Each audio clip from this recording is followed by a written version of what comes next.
Welcome to Capitol View, the program where we talk about state issues, sometimes federal issues, and how they just might affect your life. I'm Bernie Schoenburg in Springfield.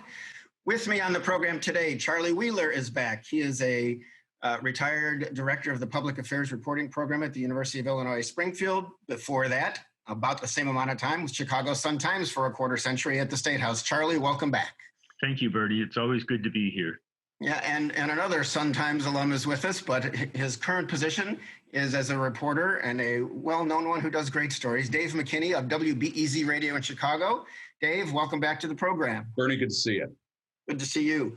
So, Charlie, I'll go to you first. It's been obviously we're still fighting the COVID pandemic that has had caused economic problems for the state. Obviously, Democrats and Republicans have been talking about what we're going to do about this. Charlie, the governor this week at one of his COVID briefings talked about more than $700 million in cuts that he is proposing for the state budget, I believe for the current fiscal year. Tell us how that's looking and if you think that gets done. Well, how it's looking is that, to no one's surprise, it's not been wholeheartedly welcomed by members of the legislature or by some of the outside interest groups. For example, one of the things the governor says he wants to do is to sit down with AFSCME, the largest public employees union in Illinois, to discuss saving some $75 million through furloughs, through perhaps layoffs. And AFSCME's reaction was, not surprisingly, no way. Why do you want to put the burden on the backs of the people, many of whom are frontline workers who are helping us get through the pandemic? And Republicans scored him for, during his news conference when he announced the cuts, for suggesting that Republicans were partly to blame because they opposed the graduated tax amendment that went down in flames in the election, which would have provided in this fiscal year something like $2 billion to help close the gap. So he's laid out these cuts. Some of them have to do with freezes, telling agencies no more travel, no more buying equipment, no more hiring to fill vacancies. And you think that some of the agencies already were shorthanded. You look at what's going on in the Department of Employment and Security, for example. There is a proposed, or it's in the books now, a provider rate increase for community care providers in the Department on Aging. That's going to be put on hold for another 3 months. So there's all these things. The difficulty is I don't think you can cut your way out of what is basically, if you kind of hit the middle ground between COGFA, which is the legislature's revenue gurus, the fiscal agency, and GOMBI, which is the governor's budget agency, it's roughly $4 billion shortfall on a appropriation base of roughly $43 billion. But not all that money is available because some of that money can't be touched. It's got to be spent. For example, we have to pay off what we owe on bonds. Unless we change the law, we have to make a huge payment to public employee pension funds. There are other things that are, I would say, untouchable in the budget. So you maybe have perhaps $30 billion out of the general fund's budget where you can go to for cuts. A big chunk of that goes to education, both K-12 and higher education. So you're really limited in where you can cut. And I guess this is a long preamble to what my expectation would be, that rather than have a tax on 3%, tax increase on 3% of the taxpayers, we're going to have a tax increase on everybody.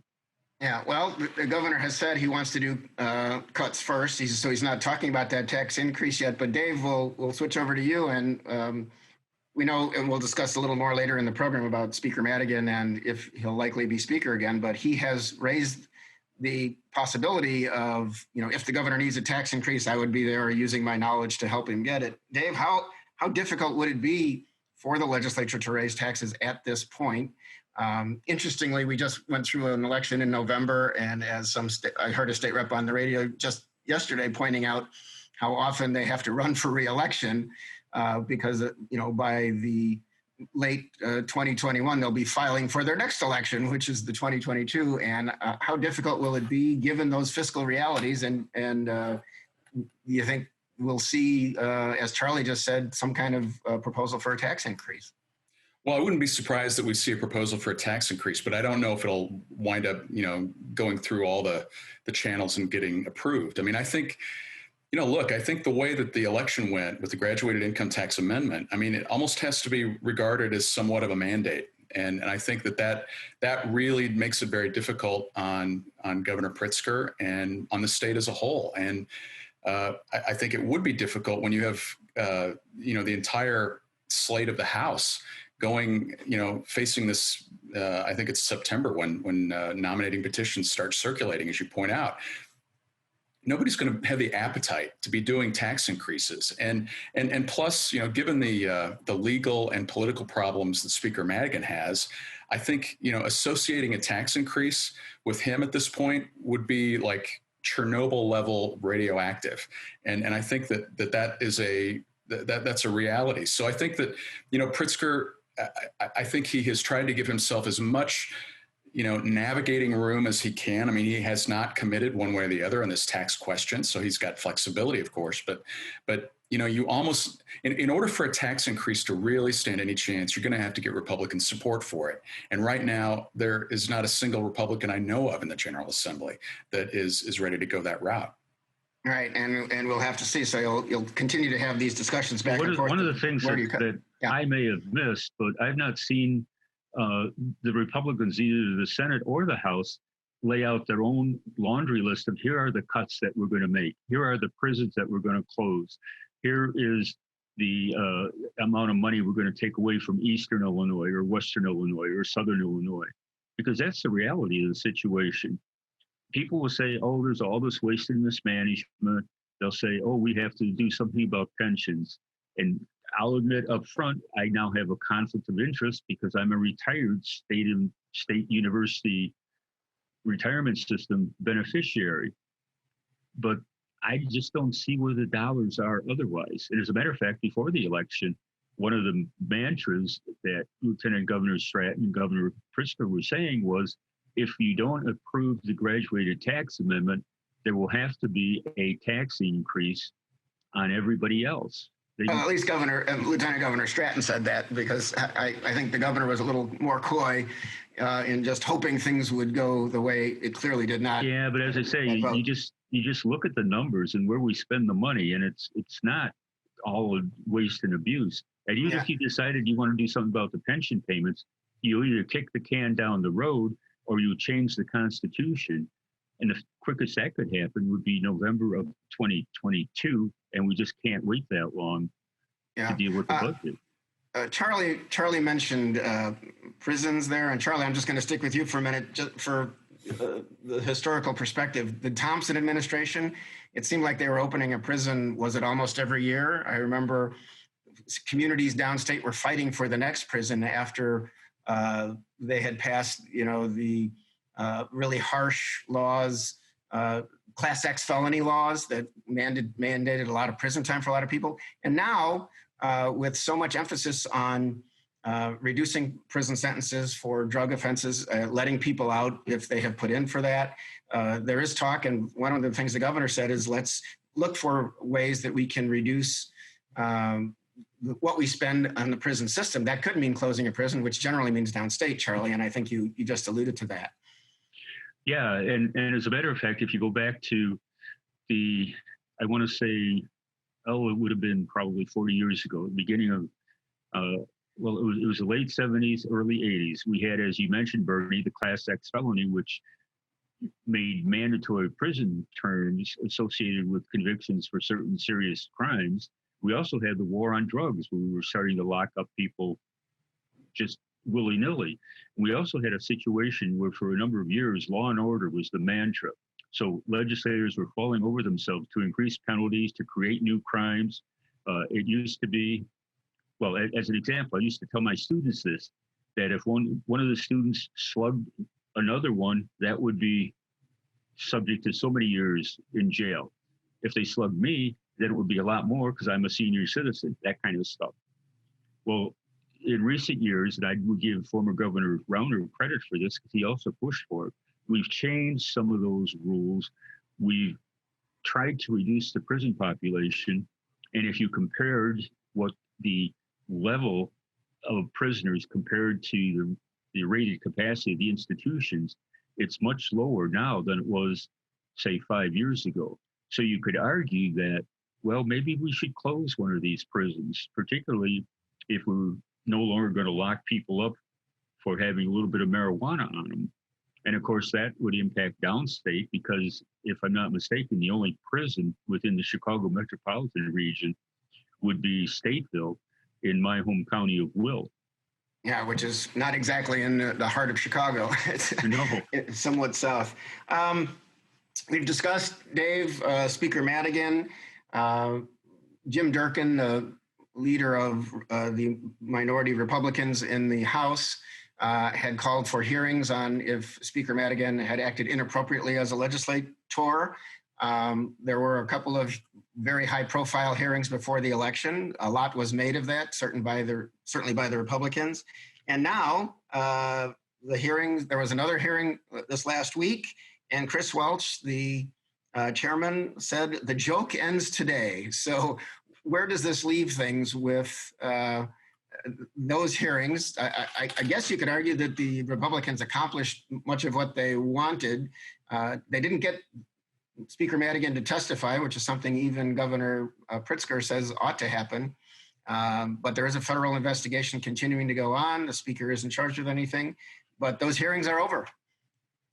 They are over. And, I think a lot of people would say they were a joke. I mean, regardless of which side of this whole thing you fall on, I mean, they didn't accomplish much of anything, but realistically in an election year,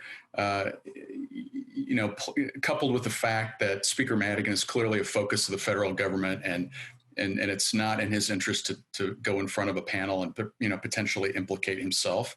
The expectations for this could not have been that high realistically. But I think at the same time, what we did see come out of this committee was testimony from Commonwealth Edison and Exelon, which was useful. And then there was a big dump of emails, and these emails, I can't remember if we got over 1,000 of them, but I mean, it was it showed again kind of the interactions between Madigan, his longtime consigliere, Michael McLean, the former lobbyist from ComEd, now under indictment, Promontory. So it just showed again kind of the interaction with those people. And I think that's all useful to have out in the public venue for people who want to go into this and look at it to do.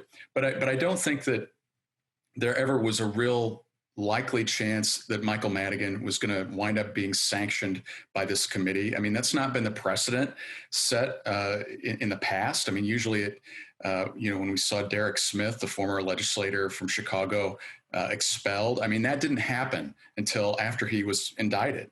And so, the conditions of play might change if that ever happens with Madigan. But for now, this was just, it came and went. So right. And I'll throw in just a little background, and most people watching this program probably know this, but Commonwealth Edison has agreed to pay $200 million in a fine, telling federal prosecutors, yes, we tried to get jobs and contracts, sometimes for little or no work, for Madigan Associates to curry favor with the Speaker to help us with energy legislation. Speaker Madigan says, legislators help people get jobs. I knew nothing of this. He's denied any wrongdoing, and he's not been charged with anything. That's where we're at. But 19 House members, either current Democrats in the House or those just elected to be Democrats in the next General Assembly that gets seated in January, have said that they're not going to vote for Mike Madigan for Speaker again, even though all but 2 years he's been Speaker since 1983. And Dave, Madigan has not given up the fight that he can turn some of those votes. And now the Black Caucus in the House has said that they are for him. And the only other person talking about running for Speaker so far has been Stephanie Kifowit of Oswego, a Democratic state representative. But there's not a line behind her of people backing her up. So where does this go now? Are we going to see one of those massive number of votes before they decide who the next Speaker is? Or is Madigan going to work some magic, despite the fact that Republicans love to use Madigan against Democratic candidates who, as you mentioned, are circulating petitions next fall to run again. You know what? I think there's a widespread sentiment that because those 19 people have publicly committed that they won't vote for Madigan, that means he's gone. And I sort of take the position that he's not gone until he's gone. And I think that, that old mantra of don't ever bet against the speaker holds true here. I mean, he has been through,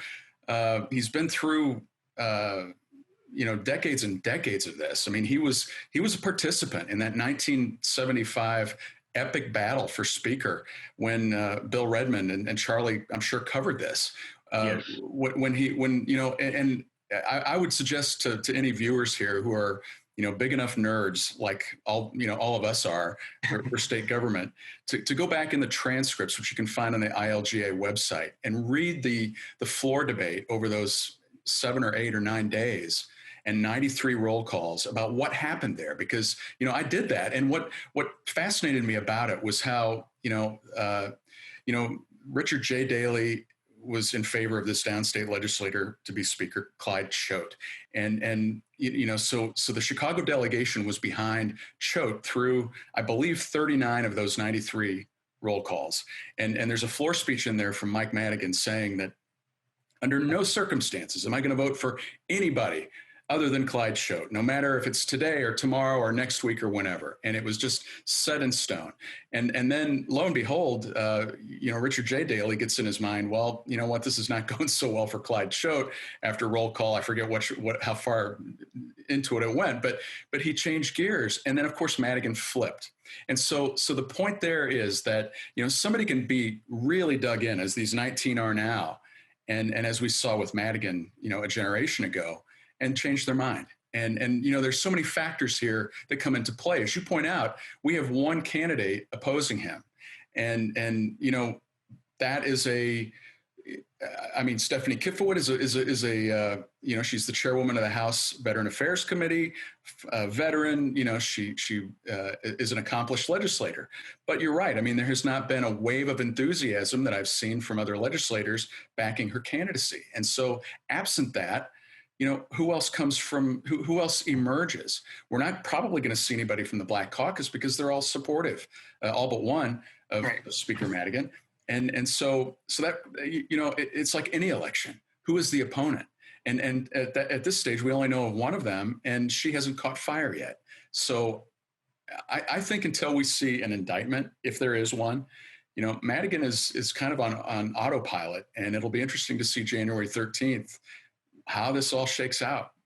Well, it sure will. I would add to that, and you're correct, Dave. I did sit there through those 93 ballots in the Illinois House Chamber, and Madigan's flip was not, I would say, in the same ballpark as one of the 19 now flipping to support him, because he was a loyal Daley Democrat, and at that point he was not, the powerful figure he is now. He was just one of the guys. He was just another machine guy.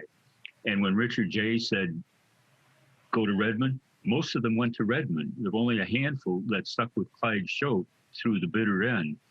Dan Walker had been fighting with Richard J. Daley for control of the Democratic Party since his election, since before his election, in fact, since he was running for governor.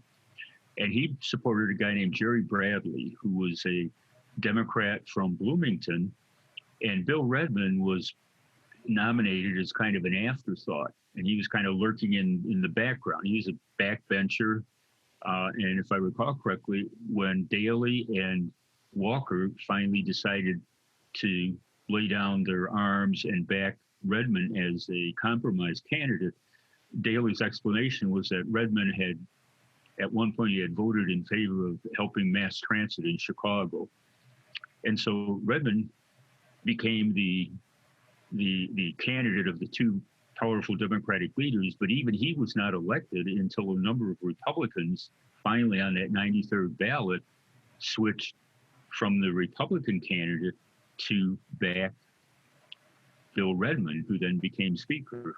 Yeah, including Lee Daniels, as I recall, who was the speaker himself. A couple other things about that are all very interesting. I mean, I think, just the fact that this spread out over 8 or 9 days, it showed kind of the wearing down effect. And Madigan is a master of this. You've seen it play out at the end of session various times, or in the big budget impasse with Rauner, where he'll just keep people in session, wear them down, soften them up, and that's what happened somewhat.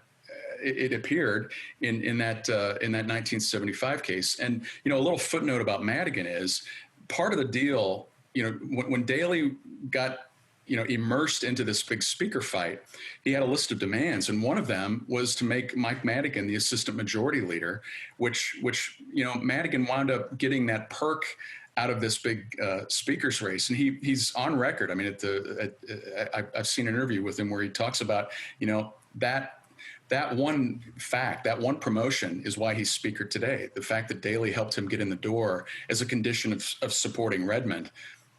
Very interesting. Where he is. I'm going to shift gears a little bit. Really interesting background. And by the way, Jerry Bradley, he was the owner of Bloomington Tent and Awning. And when I was with the Pantograph, he was like one of the first legislators I covered. Charlie, Stephanie Kifowit, as Dave just mentioned, chairs the Veterans Committee in the House. They were looking into this week something a Senate committee has already looked into, how at least 33 residents of the LaSalle Veterans Home have died of COVID.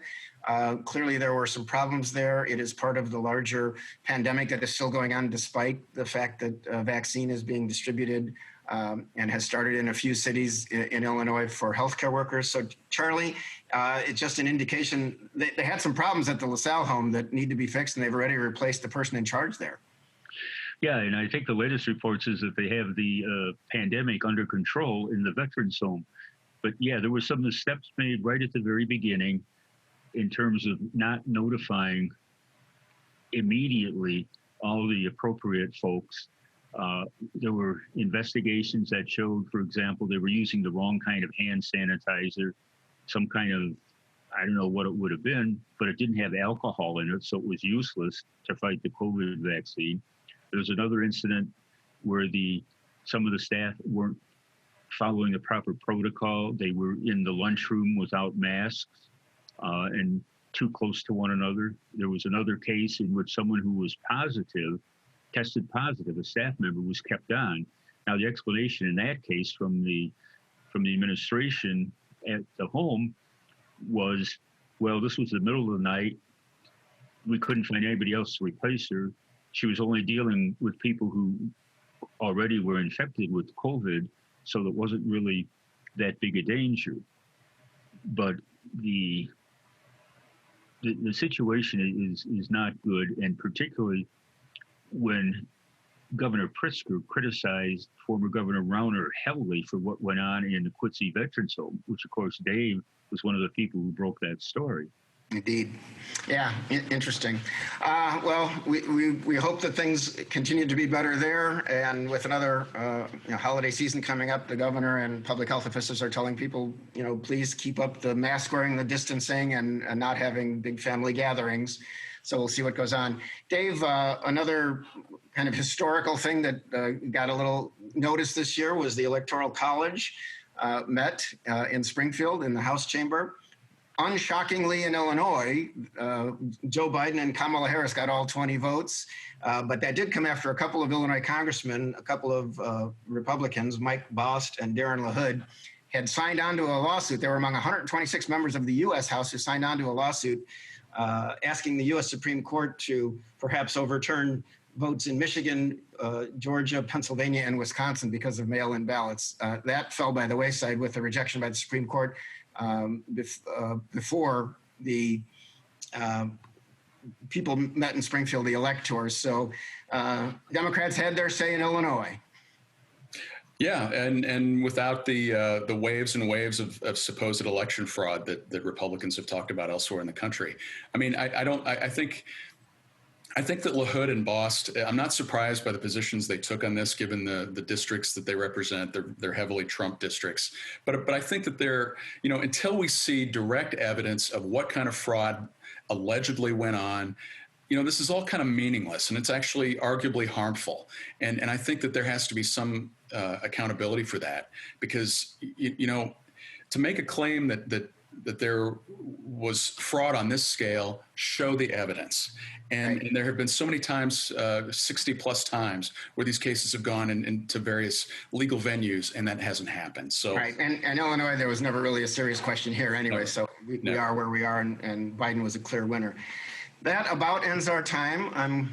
May I add real quickly, my understanding, Bernie, is that this is your last show as the moderator of CapitolView. And I just want to thank you for the work you've done, not just here, but for the State Journal Register for your long, long career. You've been a model for what responsible journalism should be. So on behalf of myself, all of us on the panel here, all the readers of the SJR and Copley, Gatehouse, what's it nowadays, Gannett, for all those years, thank you.